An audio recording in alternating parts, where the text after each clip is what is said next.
तो आज हम बात करते हैं कि मंत्र को बिना गुरु से लिए हुए अपने आप ही हम यदि किसी मंत्र का जाप करते हैं तो उसका हमें फायदा क्यों नहीं होता, और उसी मंत्र को हम गुरु से ले लें तो वो तुरंत फायदा करने लगता है। तो इसका रहस्य जानते हैं कि ये क्या रहस्य है। आपने देखा होगा कि मैंने भी देखा है और आपने सबने देखा है कि बहुत से मतलब आदमी हाथ में माला लेके और ऐसे जपते रहते हैं।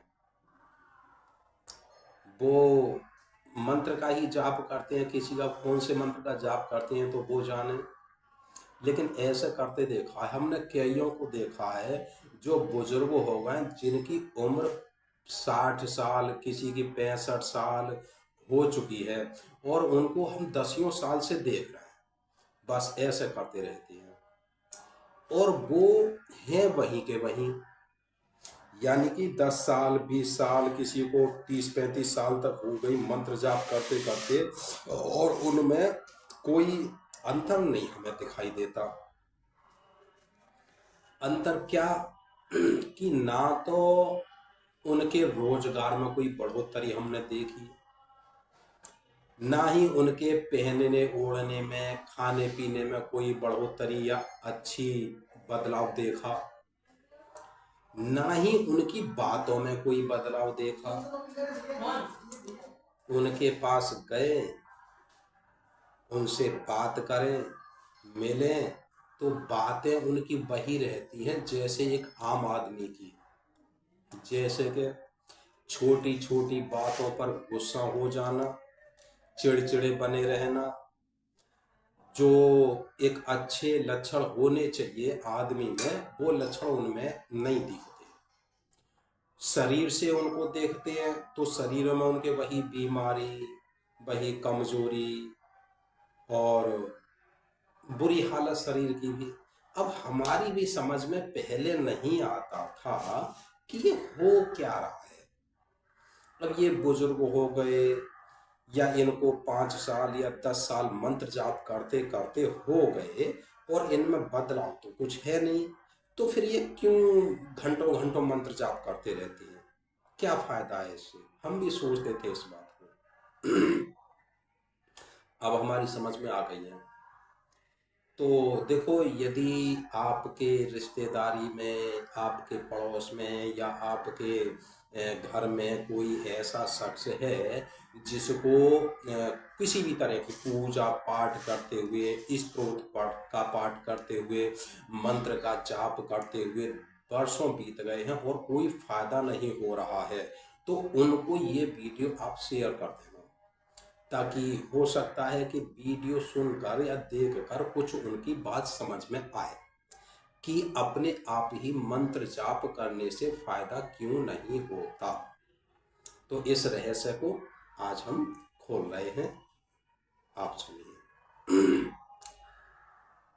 जब हम किसी किताब से मंत्र को लेते हैं, या किसी आम आदमी से जो गुरु नहीं है, जिसने उस मंत्र की साधना सिद्धि प्राप्त नहीं की है, उसके मुंह से सुनकर उस मंत्र का अपने आप ही जाप करने लगते हैं, तो वो मंत्र किसी भी तरह का फायदा नहीं करेगा, नहीं करेगा, नहीं करेगा। हाँ, नुकसान जरूर करेगा, नुकसान जरूर होगा, फायदा नहीं होगा। अब इसका कारण क्या है? कारण समझिए। देखिए, जैसे हमें अपने खेत में फसल पैदा करनी है, या हमें एक आम का पेड़ लगाना है, हमारा मन कर रहा है कि हम मीठे मीठे रसीले आम खाएं, उसके लिए हमें एक पेड़ लगाना पड़ेगा। या हम ये चाह रहे हैं कि हम अपने घर के गमले में एक तुलसी का पौधा मतलब हो हमारे घर में। अब चाहे बात आम की ले लो या तुलसी के पौधे की या खेत में फसल की, सब में बात एक ही लागू होती है। और बात क्या लागू होती है कि आम का पेड़ उगाने के लिए एक बीज की हमें जरूरत पड़ेगी, तुलसी का पौधे के लिए भी एक बीज की जरूरत पड़ेगी, खेत में फसल पैदा करने के लिए भी एक बीज की जरूरत पड़ेगी। बीज कहाँ मिलेगा भाई? इन फसलों के बीज तो दुकानदारों पर मिल जाते हैं, किसानों पर मिल जाते हैं। किसान है, एक अपने पड़ोसी के किसान के यहाँ जाएगा, कह देगा भैया मुझे थोड़े से गेहूं दे दो, मैं अपने खेत में बोऊंगा। घर में तुलसी लगानी है, कोई भी औरत पड़ोसी से कह सकती है कि मुझे तुलसी का या पौधा दे दो, या आम का पौधा लगाना है, पेड़ खड़ा करना है तो कोई भी आदमी कहीं जाएगा, कह देगा कि जी मुझे एक आम की गुठली चाहिए, जहां से भी मिले। कुल मिला के बीज तो उसको लाना पड़ेगा, है ना। बिना बीज के, बिना गुठली के आम नहीं होगा, बिना गेहूं के खेत में फसल नहीं होगी, और बिना बीज के तुलसी का पौधा नहीं होगा। अब ये जो लोग होते हैं जो अपने आप ही मंत्र को किसी किताब वगैरह में से लेकर जाप करने लगते हैं, तो बीज तो ये लेते नहीं है, बिना बीज के ही इन्होंने जाप शुरू कर दिया। ये कहानी कुछ ऐसी रही जैसे कि खेत में हमने गेहूं बोए नहीं, हमने जमीन में आम का गुठली लगाए बोई नहीं है, और गमले में हमने तुलसी का बीज नहीं डाला, और उसकी हम सिंचाई करने लग गए। उसमें खेत में आम का जो गुठली बोई थी, वहां पर तुलसी का जो गमले में हमने मतलब कुछ किया ही नहीं, गमले में हम पानी लगा में रोजाना, हम खाद लगा में रोजाना, और वहां बीज कोई है नहीं। तो आप ही बताइए, उस गमले में, उस खेत में, उस जगह पर क्या पैदा होगा जहां आप रोजाना पानी दे रहे हैं, जहां खाद पानी की आप दे रहे हैं? क्या होगा वहां? गमले में गारंटी है कि जब तुलसी का बीज ही नहीं लगा है तो तुलसी का पौधा तो आना नहीं है। हाँ, घास उगाएगी और तमाम तरह के खरपतवार उगाएंगे यदि आप रोजाना पानी लगाएंगे तो। खेत में गेहूं आपने बोए नहीं है, पानी लगाए चले जा रहे हैं आप, खाद बीज लगाए चले जा रहे हैं, खाद लगाए चले जा रहे हैं, बीज है ही नहीं, तो क्या होगा? खरपतवार। खरपतवार होगी नहीं होगी?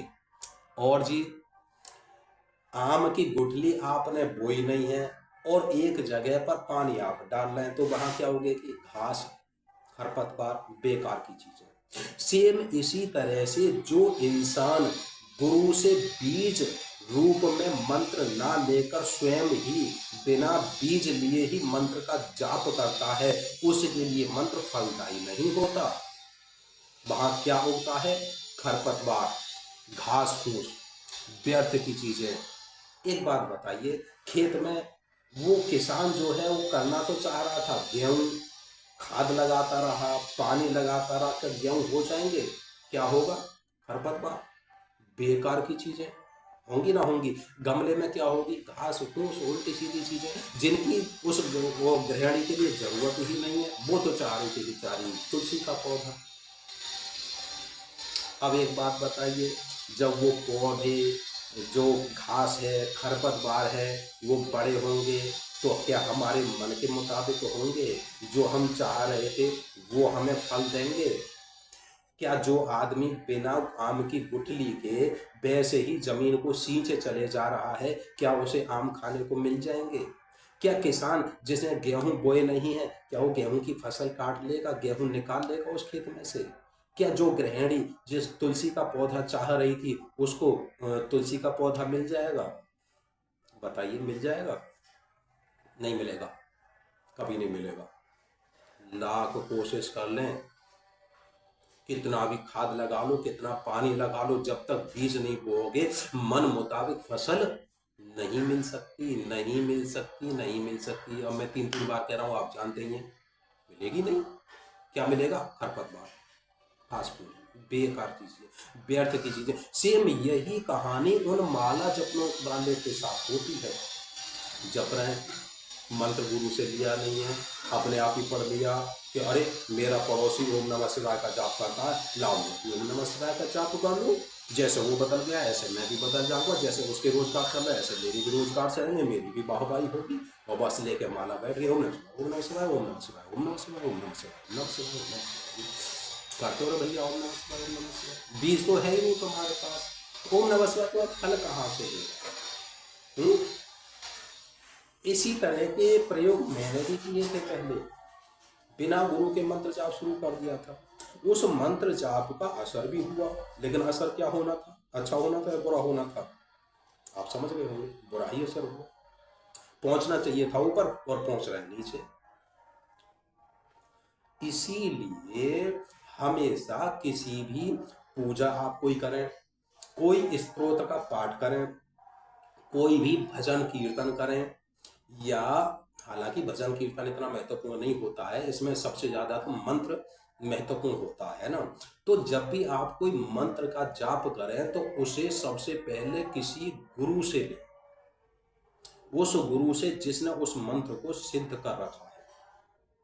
उससे आप जब गुरु के पास जाएंगे और आप उस गुरु से कहेंगे कि गुरुजी मुझे इस मंत्र की दीक्षा दे दो, तो दीक्षा जो होती है ना, ये तो नाम है केवल दीक्षा, दीक्षा वैसा कुछ भी नहीं होती है। वो गुरु एक मंत्र को बीज रूप में आपके लिए दे देता है कि ले शिष्य, ये मैं छोटा सा बीज मंत्र का तुझे दे रहा हूं, इसे ले जा और इसका जाप शुरू कर, हवन कर, धूप जला, दीप जला, आरती उतार और इस मंत्र की जयकार कर।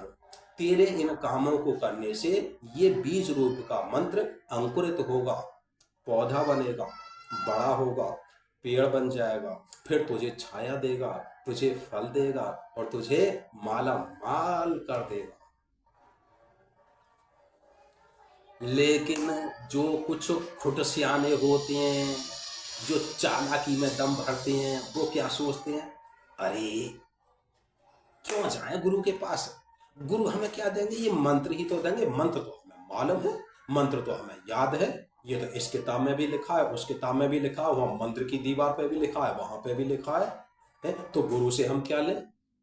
क्यों गुरु को हम 1100 दें, क्यों गुरु को हम 2100 दें, क्यों गुरु को हम 51,000 दें, क्यों गुरु के चक्कर लगाएं, क्यों गुरु के पैर छुएं? है अपने को गुरु के और नीचे कर लेंगे, मतलब कि झंझट ऐसी मंत्र का ही जाप तो करना है, कर लो अपने आप, तो वो अपने आप जाप करने लग जाते हैं।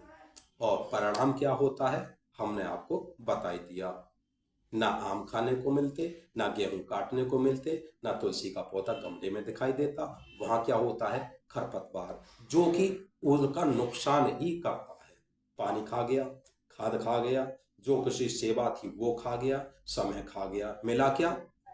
कुछ नहीं मिला, कुछ नहीं। सेम इसी तरह से ये जो मंत्र जाप करने वाले हैं, जो कुछ भी है अपने मंत्र है ना, तो बिना गुरु के जिन्होंने भी मंत्र लिए हैं वो सिर्फ मूर्खता कर रहे हैं, अपना समय और अपना धन बर्बाद कर रहे हैं, बर्बाद कर रहे हैं, बर्बाद कर रहे हैं। कभी भी जब भी मंत्र जाप करो, गुरु के पास जाओ, गुरु से बीज रूप में लेके आओ, उस मंत्र को सिरोधार्य करो, मंत्र का जाप करो और उसका असर पहले दिन से ही शुरू हो जाता है, पहले दिन से। तो ये जो मंत्र होते हैं ये गुरु देते हैं ना, तो गुरु जब अपने मुंह से उस मंत्र के शब्दों को निकालता है अपने मुंह से, तो उसके मुंह से जो आवाज निकलती है, उस आवाज के साथ ही उस मंत्र की ऊर्जा, जिसे शक्ति कह लो, ऊर्जा कह लो, गर्मी कह लो, कुछ भी कह लो उसे, है ना, वो ताकत जो निकलती है वो उसके मुंह से निकलती है। और वो कहता है कि मैं अपने सामने वाले शिष्य को दे रहा हूँ, ये मन में सोच लेता है या कह देता है ना, या हाथ रख देता है इस तरह से उसके माथे पर, तो उस हाथ के सहारे से, उसके कहे हुए संकल्प के सहारे से वो मंत्र की ऊर्जा सीधे उस शिष्य पर जाती है और उस शिष्य के शरीर में समा जाती है, बहुत थोड़ी सी ऊर्जा, बहुत थोड़ी सी। अब वो ऊर्जा उसके शरीर में पहुंच गई, अब वो जाएगा अपने घर, शिष्य और घर जाकर उस मंत्र का जाप करेगा। तो जैसे ही उस मंत्र का जाप करेगा, वो मंत्र बोलना शुरू करेगा, तो जो ये बाहर की जो वातावरण है ना, ये ऊर्जा जो है गर्मी, इस पर्यावरण में, इस गर्मी में से उस मंत्र की जो विशेष ऊर्जा है वो उसके पास आने लग जाएगी, उसके शरीर में समाने लग जाएगी। तो जरा सी ऊर्जा जो गुरु ने दी थी वो बढ़ना शुरू हो जाएगी, और फिर शिष्य जितना भी मंत्र जाप ज्यादा करता चलेगा उतनी ही ऊर्जा उसके शरीर में बढ़ती चलती है, मंत्र की ताकत बढ़ती चलती है। और जब रोज करता है ना, रोज करता है, तो इतनी ताकत बढ़ जाती है, इतनी ताकत बढ़ जाती है कि वो बिल्कुल बदलने लगता है, बिल्कुल बदल जाता है, उसका व्यवहार बदल जाता है, उसकी सोचने समझने की जो शक्ति होती है वो बहुत बढ़ जाती है, उसका मन बहुत अच्छा काम करने लगता है, घमंड अहंकार खत्म हो जाता है, गुस्सा खत्म हो जाता है। मंत्र के अनुसार मंत्र अनंत हैं, अनंत, इनकी कोई संख्या नहीं है, अनंत। कोई भी नहीं जानता आज तक कि कितने मंत्र हैं। तो जैसा मंत्र होगा उसी मंत्र की ऊर्जा के अनुसार फिर वो शिष्य जो है, जो मंत्र जाप कर रहा है, वो बदलने लगता है। तो ये अपने आप जाप करने वालों को इसीलिए फायदा नहीं होता है। और मंत्र के बारे में बहुत सारी बातें हैं, समय मिलने पर हम आपको बताते चलेंगे। तो इसीलिए आप हमेशा ध्यान रखना, हमेशा ध्यान, पूजा भी करो तो गुरु के बताए अनुसार, मंत्र जाप करो तो गुरु का दिया हुआ। हालांकि मंत्र आपको भी पता होगा, आप ही ये सोच रहे हो ना कि भाई मैं ओम ऐं ह्रीं क्लीं चामुंडा विचे नमः का मंत्र का जाप कर लूं, तो अपने आप मत करना, इस मंत्र को किसी गुरु से लेना। मंत्र आपको मालूम है, ओम नमः शिवाय का करना चाह रहे हो कि भी ओम नमः शिवाय का मैं मंत्र का जाप करूं, तो अपने आप मत करने लग जाना, इसको बीज रूप में गुरु से ले आना। आपको पता है कि ओम नमः शिवाय मंत्र है, आप गुरु के पास जाना, गुरु से कहना कि गुरु जी मुझे ओम नमः शिवाय मंत्र की दीक्षा दे दो, तो वो आपको दीक्षा देंगे। अब दीक्षा में क्या देंगे, मंत्र का वो बीज दे देंगे। बीज मतलब मंत्र की थोड़ी सी ऊर्जा, जरा सी ऊर्जा, अपनी वो सामर्थ्य के अनुसार देते हैं, ज्यादा भी दे देते हैं कुछ गुरु। तो जो ऊर्जा फिर वो गुरु दे देंगे, उस ऊर्जा को लेके आप अपने घर आओगे, घर पे आप जाप करोगे, फिर इस ब्रह्मांड में जो ऊर्जा ओम नमः शिवाय की छाई हुई है वो आपके शरीर में आना शुरू हो जाएगी, आपका जीवन बदलना शुरू हो जाएगा, आप शिव की तरह हो जाएंगे। हाँ, तो ये जानकारी आज आपको देनी थी। तो किसी भ्रम में ना रहें, अपने आप किसी मंत्र का जाप ना करें, और किसी गुरु के ही सानिध्य में आप चलें, और गुरु के जो और फायदे वगैरह होते हैं वो बता और बाद में बताएंगे ना, क्योंकि अब थोड़ी इतनी वीडियो काफ़ी इतनी लंबी सही है।